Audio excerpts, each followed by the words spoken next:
Notre Dame's defense looked dominant at times against Arkansas, but can they play to that same level against Boise State? We're going to talk about what the Irish need to do in order to beat the Broncos on Saturday, plus how CJ Carr is already being measured against some of Notre Dame's all-time great quarterbacks. We're covering it all on today's mailbag.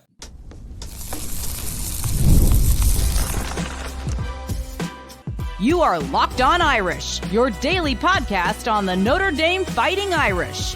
Part of the Locked On Podcast Network, your team every day. Hello and welcome in. This is Locked On Irish, your daily Notre Dame podcast. I'm your host, Tyler Wojciak. I'm a Notre Dame alum, producer at Fox Sports, and I've been covering the Irish since 2020.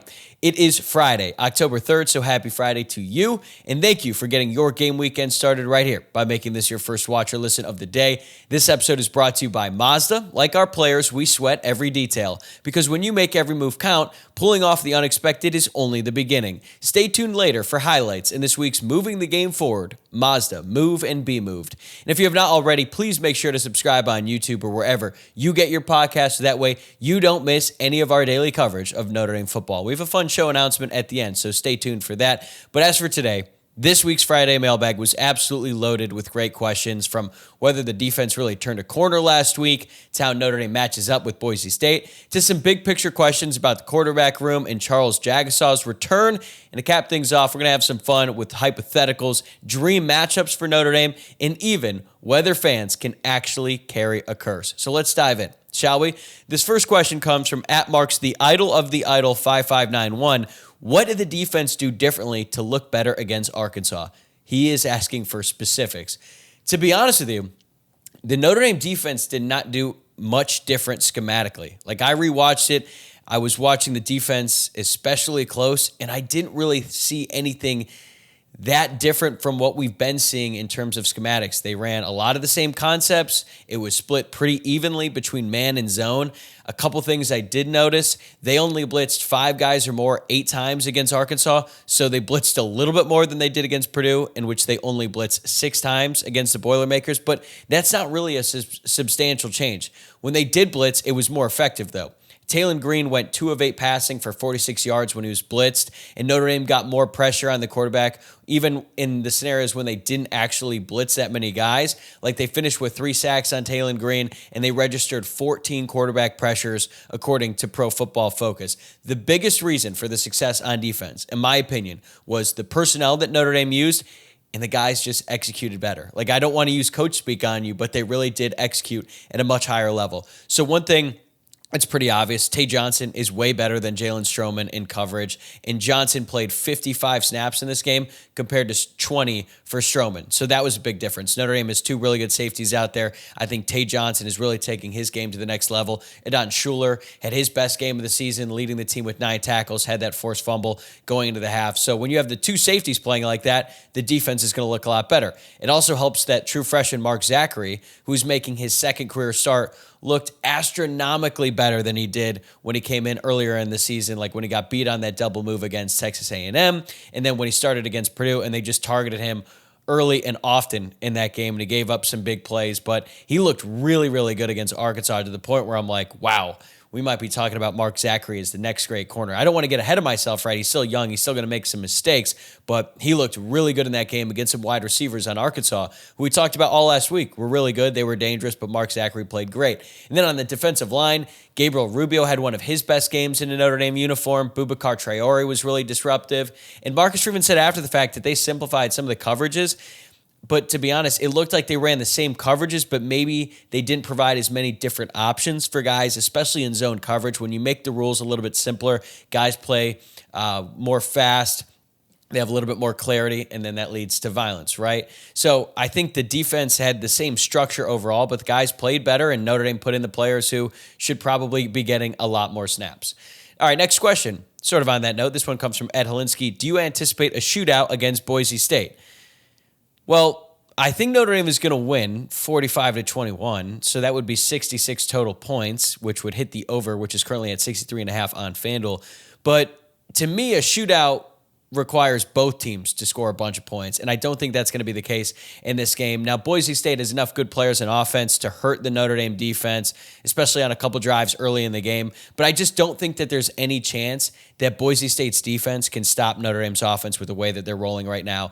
On CJ Carr's last 16 drives, 14 have ended in touchdowns. And even when Notre Dame ran the backups out there against Arkansas, they were still moving the ball at will. Now, that Arkansas team had quit by that point in time. Boise State is in a much different place. But when the offense is scoring at will like that, that puts so much pressure on opposing offenses. And even if Notre Dame's defense is far from perfect, and maybe last week's performance against Arkansas isn't the real defense that we're going to see, like, I wouldn't be surprised if they gave up 2 touchdowns in the first half. As a matter of fact, that's what I'm predicting in my score. Notre Dame's defense has way more talent than Boise State overall, and I think they're going to be able to come up with enough stops in the first half that is going to allow Notre Dame to separate. So is the defense going to give up some chunk plays? They're going to give up some points? Yes, probably, but the Boise State defense is not going to be able to stop Notre Dame, and it's just going to be too much to overcome. And then when they get down big, they're going to be forced to press, and I think ultimately Notre Dame is going to be able to run away with this one. So not necessarily a shootout, but I do expect the over to hit in this matchup. All right, next one. At Huntley Ballestero, what player or position group needs to ball out this weekend to win against Boise State? Well, I've already mentioned I expect the offense to ball out, so I'm going to focus on the defense, although I could say the Notre Dame offensive line, they're going to be under the microscope a little bit in this game because, as Marcus Freeman pointed out in his press conference on Monday, Boise State is going to bring as much pressure as any defense that Notre Dame sees all season. They are an extremely aggressive unit. They really try to get after the quarterback. They had a lot more success last year. They had 55 sacks, which led the country. This year, they have not been quite as effective, but they're still going to bring pressure, and they're going to try to rattle CJ Carr. But what we've seen lately is that CJ Carr does not really get rattled so long as the offensive line can protect him. Like if they're allowing free rushers and things like that, it can get a little bit dicey. But for the sake of this question, I actually want to focus on Notre Dame's defensive line. Because if the D-line can win against Boise State, this game won't be close at all. Madsen is very turnover prone, the quarterback of Boise State, especially under pressure.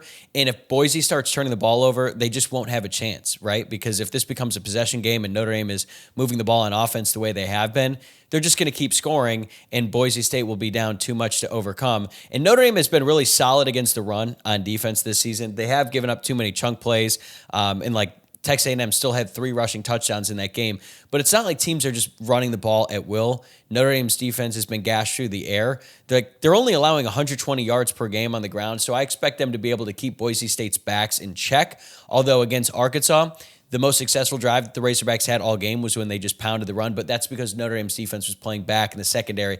Kind of felt like an Al Golden defense there for a second, where you're getting frustrated that teams are able to run the ball, but the defense is clearly trying to limit explosive plays, and then once they tighten things up, opposing offenses didn't have a chance. So as long as the defensive line can get pressure in this game, if they can do that consistently, then they're going to be just fine. And that has been the biggest issue for this group all season, their inability to get pressure on the quarterback. But if Boubacar Traore continues to play well and Bryce Young continues to get better every single week, then the Boise offense could be in for a long night. But if the defense can't get pressure with the defensive line and the linebackers aren't helping him out too much, and Madsen has time, he could pick apart the secondary a little bit, and things could get a little bit dicey in the second half. So to me, this game, like practically every other football game that has ever been played, will be determined in the trenches. All right, we've got one more, and then we'll get to the next segment. This one comes from @DrewBrennan77, who says, lots of buzz around Cole Mullins and how he played last weekend. What in particular did you see from him that stood out? Does he get more reps this Saturday, and is he squarely in the D-line rotation now? So one quick thing on Cole Mullins. When he came out there, I was really confused because he's number 42, and I thought, wait, did Donovan Hines change his number? That doesn't make any sense. Why would he switch from 41? And I'm like, wait, that's not him. He looks different. And this is when I really would love for Notre Dame to just put the names in the back of the jerseys. Like, they already do it in the postseason. It was so much better in the playoff when you could actually see, like, look, I think about this team every single day. I have to talk about them every single day for this show. I probably spend more time watching, thinking, reading up on this Notre Dame football team than like 99.9% of the population. And still, sometimes I'll see a guy out in the field and I'm like, wait, who is that again? Because I don't have every single number memorized, and I didn't have Cole Mullins' number memorized in this scenario. So when he came out there, it kind of surprised me. I had to go on my phone like, wait, who is that? Oh, right, it's Cole Mullins, because we just haven't seen a whole lot of him. And we honestly didn't see a ton from him in this game. He only played 18 snaps, but when he was out there, he did play really well. He had 2 quarterback hurries, and that is the thing that stood out to me the most. He was able to get after the quarterback. He helped chase Taylon Green out of the pocket on a 3rd down, and then Green had to throw the ball away, so that was a great play by him. And also Drake Bowen was right there alongside him. That's when you got to see Drake Bowen's speed and athleticism. He really closed on Green, probably much faster than Green expected, so he threw the ball away. But that's the main thing. He wasn't getting blown off the ball. He was able to get in the backfield, and then he stayed disciplined. He didn't allow Green to run by him or anything like that. So I wouldn't be surprised if we see Cole Mullins a lot more this weekend, because it looks like Donovan Heinisch is still nursing a shoulder injury, but other guys like Elijah Hughes played really well. Gabriel Rubio, already mentioned, has really elevated his game. And then I just think there's a lot of different guys in that rotation. So I don't think Mullins is going to play 35 snaps or anything like that. But if he can contribute to this Notre Dame defense, that's another body that they can use. And as we've seen so far, they need all the bodies that they can get on the interior of the defensive line, because that's been a big issue for them early on. But it looks like they're taking steps in the right direction to get that figured out. All right, next up, we're going to talk about some big picture stuff like CJ Carr, who's getting compared to some Irish greats already. And unfortunately, we have an update on Charles Jagusah's injury that isn't necessarily what fans are hoping to hear. More on that right after this. Today's episode is brought to you by Mazda's Moving the Game Forward. For those who believe it's not just about playing the game, it's about redefining it. There are moments that do more than put points on the board. They move crowds, move culture, and keep moving the game forward. This week's moment that moved the game forward is Jeremiah Love's 34-yard touchdown reception to put the Irish up 28-10 on Arkansas. Mike Denbrock, the offensive coordinator, had Notre Dame's offense rolling, and he called the throwback screen to Love at the perfect time, and it was executed perfectly. Love practically walked into the end zone for his 3rd touchdown of the day, and you knew in that moment the game was all but over, and the Irish were going to come out on top. That's what keeps fans and players alike moving forward, always chasing the next great moment. When you follow what moves you, the unexpected is only the beginning. And just like there's more to every highlight, there's more to a Mazda vehicle. Mazda, move and be moved. Today's episode is also brought to you by DoorDash. It's almost the weekend. Time to look back and crown this week's MVP on Who Delivered, powered by DoorDash. Just like you can win every Saturday with DoorDash Streaks, saving more every time you order, these players delivered when it mattered most. Let's break it down. So for Notre Dame, CJ Carr delivered with a career day. Carr completed 22 of 30 pass attempts for 354 yards and 4 touchdowns with 0 interceptions. When the pressure was on, CJ Carr came through. No hesitation, no delay. And just like CJ Carr delivered for Notre Dame, DoorDash delivers your Saturdays. With DoorDash Streaks, you save every Saturday you order, stack it up all season, and you could save up to $250, including $100 in DoorDash credits. Order this Saturday, keep the streak alive. Fuel your game day only with DoorDash. Terms apply. Promo period through November 18th. All right, this next one is more of a prompt than it is a question. At Mitch Matt Irish says, start, sit, cut for the rest of the 2025 season, assuming they have the current roster. Ian Book, Brady Quinn, CJ Carr. So you have Notre Dame's all-time winningest quarterback in Ian Book, Brady Quinn, who owns pretty much every statistical passing record in the Notre Dame record books, and then CJ Carr, who's a redshirt freshman, who already looks like he's going to be everything that we hoped he would be when he was a high-profile recruit.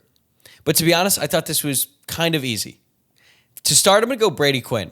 Assuming I have senior year Brady, right? Brady's last 2 years, I was looking it up, they were ridiculous. With that Charlie Weiss offense when it was humming and he had these great wide receivers on the outside. But he had a 63.4 completion percentage through over 500 times. 7,345 passing yards across 2 seasons, 69 touchdowns, nice, and 14 interceptions. He was awesome. And he was a Heisman finalist in 2006, came 4th in Heisman Trophy voting as a junior. So even though I'm super excited about CJ Carr, and I think that he could end up being a better quarterback than Brady Quinn, if I'm getting the senior year version of Brady Quinn with all of those games under his belt because he was starting as a true freshman back in 2003 when Notre Dame was terrible, he had already seen so much at that point that I got to take Brady Quinn in this scenario. And again, CJ Carr could end up being better than Brady Quinn. Brady even said that Once CJ Carr committed, he told him that he's going to break all of his passing records at Notre Dame. If that does end up being the case, that would be awesome, right? It probably means that Notre Dame won a bunch of games as well, but you got to start Brady Quinn. He's the best Notre Dame quarterback of my lifetime. I'm surprised that there wasn't a prompt that included Jimmy Clausen, because I think that Jimmy Clausen also just, in terms of just being a naturally gifted passer, he's really underrated. The problem is the team around him was just god-awful, but Clausen did lose too many games that he just absolutely should not have. Like that offense in 2009. I've said this so many times before on the podcast, so I apologize if I'm repeating myself here. But they had Clausen, Golden Tate, Michael Floyd, Kyle Rudolph, and they went 6-6. They also had Harrison Smith on the defensive side of the ball. So just an absurd way to end the Charlie Weis era.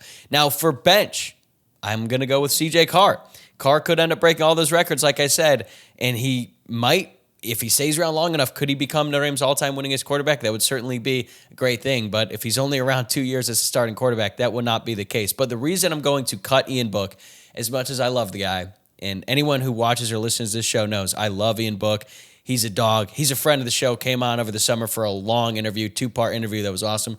If you haven't watched or listened to that, go check it out. It's pretty evergreen. But considering how well this team runs the ball with Jeremiah Love and Shadarian Price, they just need the best passer in the group, and I think that senior year Brady Quinn is better than redshirt freshman CJ Carr and definitely better than Ian Book. Even though I love what Ian Book did in Notre Dame uniform, I think he's criminally underrated. I think you got to start Brady Quinn, bench CJ Carr, and cut Ian Book. Man, that hurt. I can't believe I just had to cut Ian Book. All right, this next question from Eric Stein. With the ascension of CJ Carr, what is the future of Kenny Minchey at Notre Dame? Do you think he's going to hit the transfer portal to find an opportunity for a starting job? I mean, he's probably going to transfer, right? Assuming CJ Carr is able to stay healthy.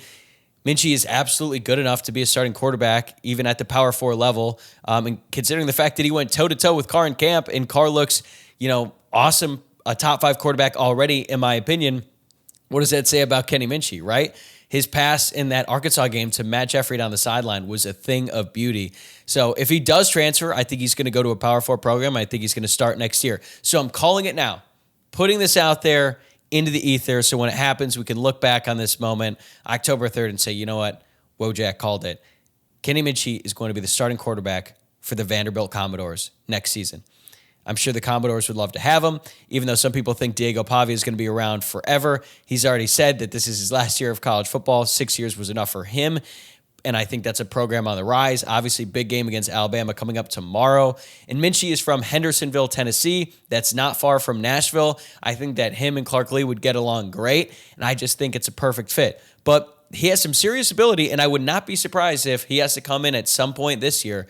Like, obviously, we're hoping for the best with CJ Carr. We hope he never gets hurt, but it could be a situation like last year in the Orange Bowl when, Riley Leonard took a big hit. He had to come out. He ended up coming back into the game. But Steve Angeli came in. It was one drive, but man, it was critical. He led the Irish right down the field. They get the field goal going into the half, and ultimately that just kind of changes the momentum in that game. If Notre Dame does have to turn to Kenny Minchey at any point this season, I have all the confidence he's going to be able to step up and make some plays. Will he be good as good as CJ Carr? I would doubt that, but I think that he's more than capable of leading this team if they need him. But I'm hesitant to say, he's definitely out the door, even though I think he's probably going to leave at the end of the season. You never know. All right, next up, this one's a bit of a bummer. It's actually 2 questions. Jamie O'Hara asks, what's the update on Jagusah's return from injury, and how does he integrate with this current offensive line once he comes back? And then I got another question on the topic from Tom Mindy Jennings. What is the status of Jagusah? It has been 3 months since his July 4th injury.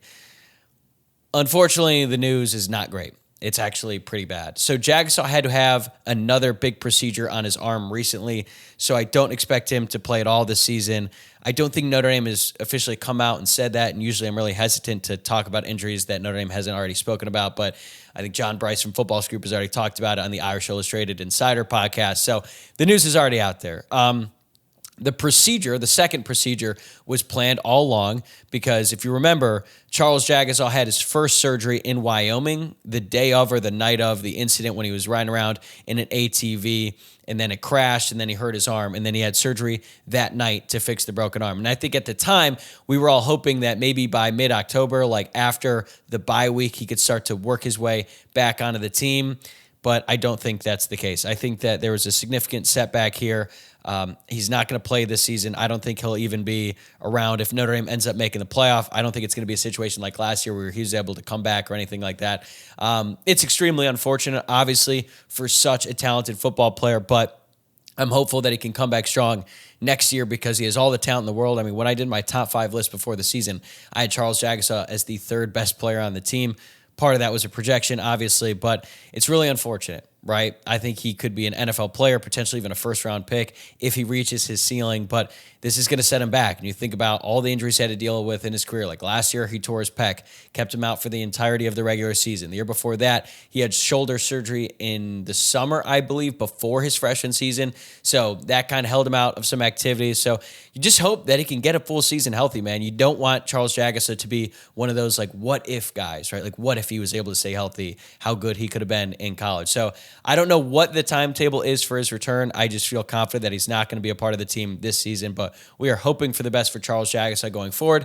If you want some good injury news, Leonard Moore, Notre Dame star cornerback, their best defensive player, is listed as probable for the game against Boise State. Previously, he was listed as questionable, so I expect him to get some action against Boise State. I think they're probably going to give him like 10, 15 snaps to just sort of get him back into the game, but hopefully Notre Dame can blow out Boise State, and they don't really need him all that much because the number one priority is getting Leonard Moore healthy and ready to go for USC because he's going to have to cover Mekhi Lemon, and that is going to be a very tough task, even for a player as good as Leonard Moore. So I think they're going to try to ease him up, but I do think we'll see number 15 in the blue and gold, or actually I should say the green and gold on Saturday. All right, we've handled the serious football talk, and now it's time to loosen up a little bit, something we always like to do on the mailbag. From dream opponents that Notre Dame has never faced to the fan superstition question that we've all thought about, let's close the mailbag on a high note. Stay with us.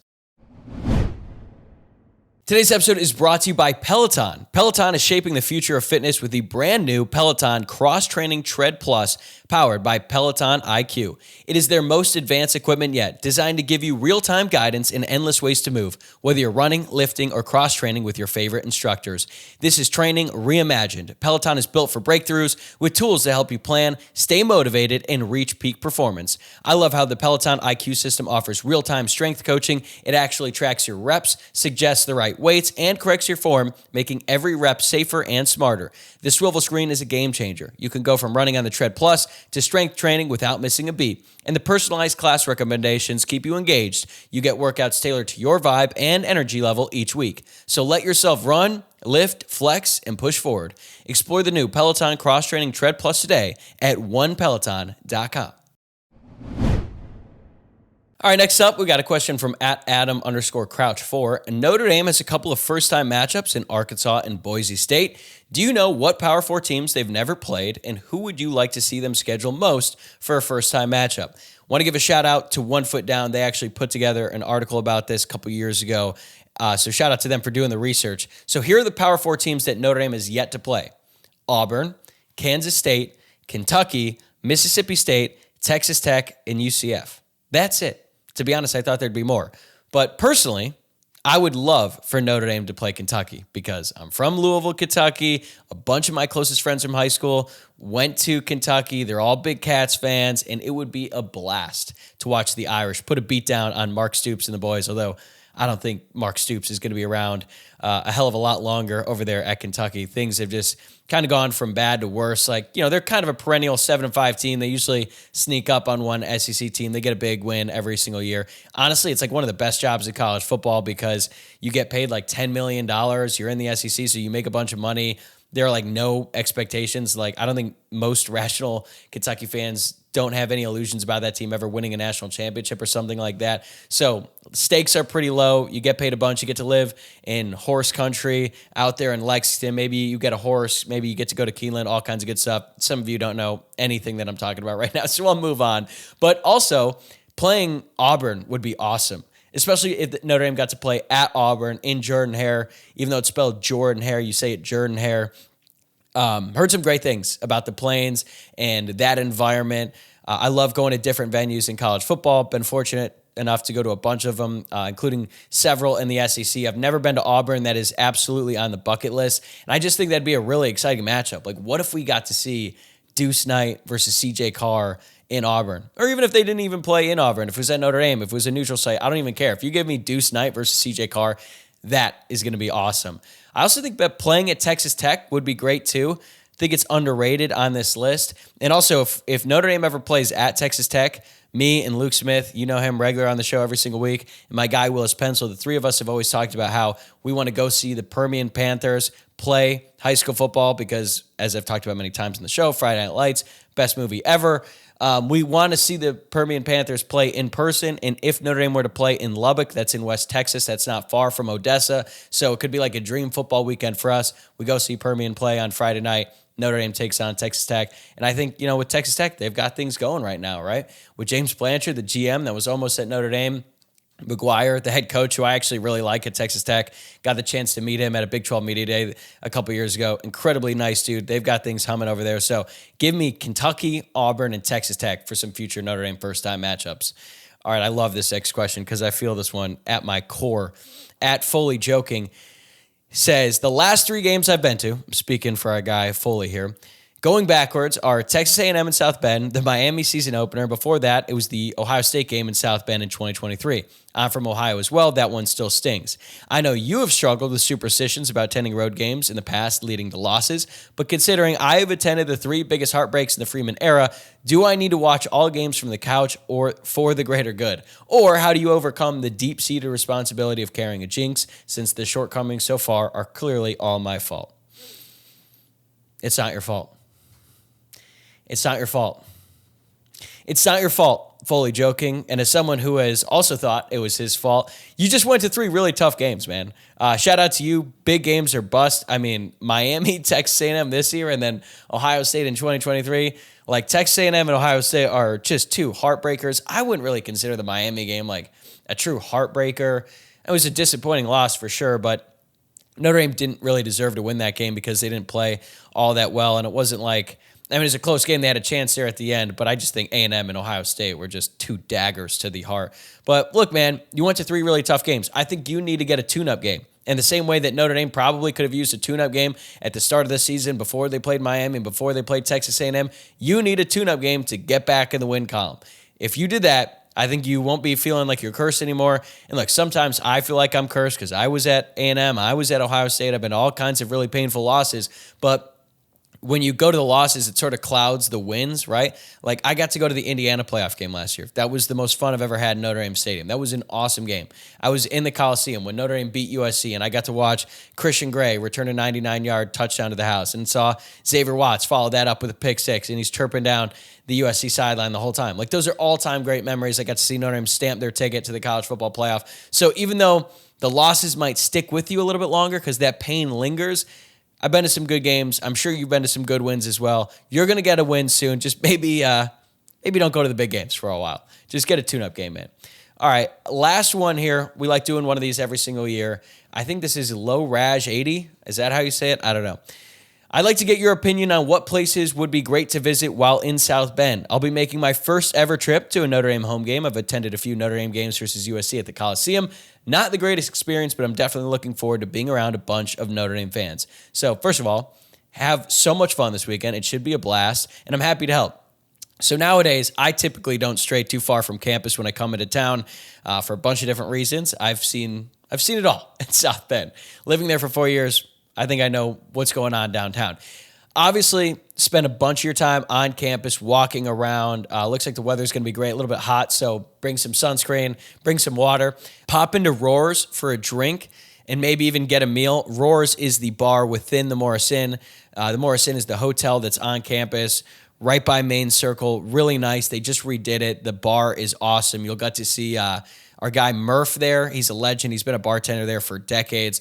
It's pretty hard to get a seat there during a game weekend, but if you can get a reservation, maybe if you can just get a drink at the bar, I'd highly recommend doing that. For dinner, Rocco's is a great pizza place. You know, every town's got one. Rocco's is definitely, I would say, above most like local pizza places. It's a great vibe in there too, very cheap, and it's just a really great time there. Always love going there. Now, if you're willing to spend a little bit more money, you want to get a fancy dinner, you can go to Corn Dance. That's a pretty nice restaurant. There's also an Italian restaurant downtown called Carmela's. That's one I really like. I love the lobster ravioli, so if you want to get some Italian food, nice dinner night before a game, I would hit that up. And if you were just kind of hanging out around campus and you want to get some drinks on Eddy Street, check out O'Rourke's. Great bar, literally right there at the corner. You could see the stadium, all that stuff. It's also pretty packed on game weekends. But if O'Rourke's is packed, usually Brothers is pretty wide open. Maybe not wide open. There's going to be a crowd there. But if you've been watching or listening to the show, you know my thoughts on Brothers and that establishment. It's so much potential, man, but just not great service. But finally, if you want to get the full South Bend experience, the full game day weekend in South Bend, and you're willing to spend some time out in the town, hit up the Linebacker Lounge. It's a bar right by campus. Ironically, I barely went there as a student because they were pretty strict on underage kids, and then as a senior just wasn't the place where a lot of us went. But now I go back every single time I'm back in South Bend, football game or not. It's right by campus, your classic college dive bar. Plenty of cheap drinks. They serve it cold. The people there are the best. It is just the best vibe. So there, I think I laid out all of them. I'm probably missing some. If you've got more suggestions, hit up the comments and help out our guy, Low Raj 80. But that is going to do it for today's mailbag edition of Locked On Irish. Thank you so much for making this your first watch or listen of the day and for tuning in throughout the week. If you have not already, please subscribe to the channel, like the video if you're listening on audio, rate the podcast, and leave a review. So I'm going to be back tomorrow night with an instant reaction episode right after Notre Dame's game against Boise State. And then on Sunday night, for the first time, we're debuting something new on the show. I think we're going to call it Sunday Night Live. I'm going to go live at around 8 p.m. Eastern on YouTube between the NFL afternoon slate and the night game when you've got that lull in between football games. It's going to be pretty laid back. I'm going to take some questions from the chat, share my thoughts after rewatching the game. We're going to see how this goes. I'm not promising I'm going to do this every Sunday, but tune in for that. It should be a lot of fun, and honestly, it should be a great weekend, everybody. Enjoy the game, enjoy the weekend, and go Irish.